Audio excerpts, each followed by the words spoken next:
Bom dia, com a paz do Senhor Jesus.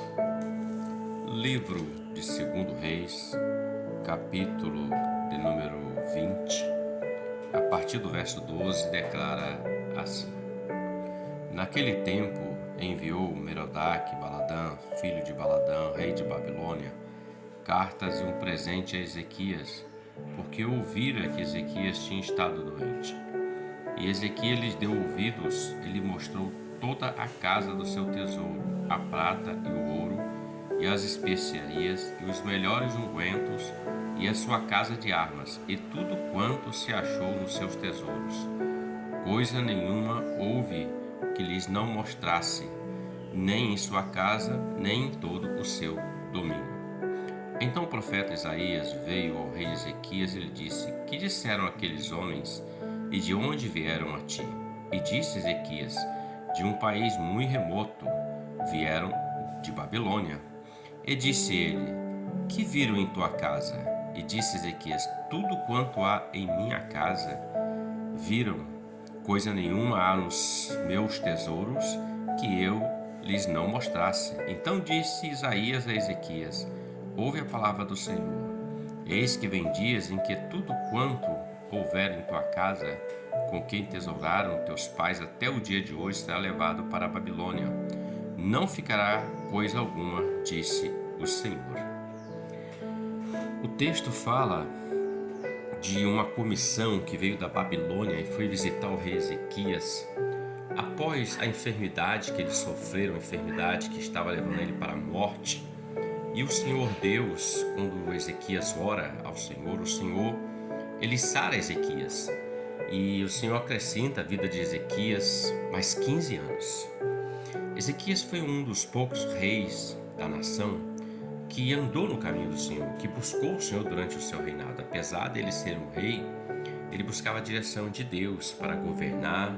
Ele buscava o Senhor quando os dias eram muito difíceis, em batalhas, dificuldades. Tanto que um dos eventos aqui, quando ele é cercado pela Síria, ele ora ao Senhor, apresenta as cartas e Deus manda um anjo que mata 185 mil dos inimigos que estavam cercando a cidade de Jerusalém.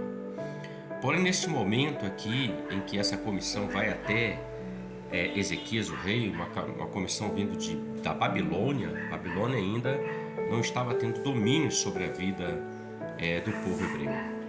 E Ezequias recebe eles. E nós vemos aqui que Ezequias deu ouvidos, ele mostrou toda a sua casa do tesouro, a prata, o ouro, as especiarias, os melhores dos ungüentos, e ainda mostrou toda a sua casa de arma. E tudo quanto se achou nos seus tesouros, coisa nenhuma houve que não lhes mostrasse, nem em sua casa, nem em todo o seu domínio. Então Ezequias, nesse momento aqui, o Ezequias ele perde um pouco da direção de Deus. O coração dele, lá em Crônicas, nós vamos ver, em 2 Crônicas 32, que o coração de Ezequias se exaltou. Aquela visita, aquele presente, aquela comissão que chegou para ver o rei que estava doente, que foi miraculosamente curado, aquilo enalteceu o coração dele, deixou ele orgulhoso, e ele abre o coração dele. Ele abre para a Babilônia, o que veio depois, como Deus disse, para dominar o povo hebreu. Olhando para esse texto, eu reflito o seguinte: nós precisamos guardar o nosso coração, guardar os segredos que Deus dá para a nossa vida, a direção, as especiarias, os tesouros, a prata, o ouro, o armamento, tudo que Deus dá à nossa vida. Nós não podemos ficar abrindo o nosso coração, porque isso aqui foi uma estratégia babilônica para ver como era o rei, o que ele tinha e como que eles podiam ir contra o rei para dominá-lo. Quando nós abrimos o nosso coração, nós estamos nos colocando na mão daquele que quer vir contra nós. Então, uma reflexão, muito cuidado devemos ter com quem nós falamos da nossa vida, das nossas coisas, daquilo que Deus tem realizado em nossas vidas, porque eles tinham aparência de coisa boa, trouxeram até presentes, enalteceram o rei, mas o intuito do coração deles era observar e ver o que Ezequias tinha conquistado, o que Ezequias tinha como armamento, como ele mostrou tudo, para depois vir e roubar. Assim é a ação do adversário. Então, tanto você quanto eu precisamos vigiar e não abrir o nosso coração. Aquilo que Deus te deu como promessa pertence a você. Aquilo que Deus me deu pertence a mim. Eu não tenho que ficar compartilhando isso, porque nem todos querem ver o seu bem ou o meu bem.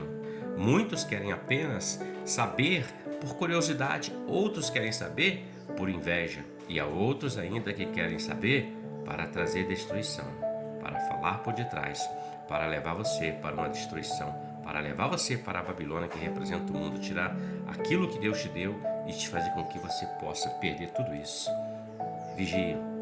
Apenas há um que é o bom amigo de tudo, Jesus e o Espírito Santo. Então, confiemos no Senhor e sejamos vigilantes. Não abra o teu coração, porque nem todos são o que aparentam ser. Reflita sobre isso. Deus te abençoe. Que você tenha um ótimo dia com a paz do Senhor Jesus. Amém?